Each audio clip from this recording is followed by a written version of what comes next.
Hello बच्चों, आपके लिए एक इम्पोर्टेंट टॉपिक जो कि उदासीनी अपक्रिया। ठीक है, ये आपका उदासीनी उदासीनीकरण अपक्रिया। उदासीनी अपक्रिया क्या होती है? ठीक है, उदासीनी अपक्रिया जब हम कभी भी अम्ल अम्ल और क्षारक को मिलाते हैं, क्षारक को मिलाने पर आपका लवण और जल बनता है, और जो इस प्रकार की अपक्रिया होती है उसे हम उदासीनी अपक्रिया कहते हैं। और इसके बाद में आप क्या कहते हैं, देखो, जब कभी भी अम्ल और क्षारक मिलाओगे तो लवण और जल बनता है। इस प्रकार की अपक्रिया को उदासीनी अपक्रिया कहते हैं। जैसे कि आप देखिए, अम्ल वाली बात की, चाहे आप HCl ले लीजिए, और अम्ल जो कौन कौन होते हैं, HCl हो गया, H2SO4 हो गया, और इसके बाद में HNO3 हो गया, HNO3।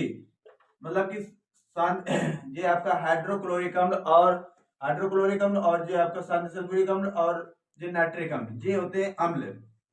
ये क्या होते हैं? अम्ल होते हैं। और इसके बाद में शांत सल्फ्यूरिक अम्ल, जैसे क्षारक हो गया, क्षारक आपका NaOH और आपका KOH, और इसके बाद में NH4 और इसके बाद में OH।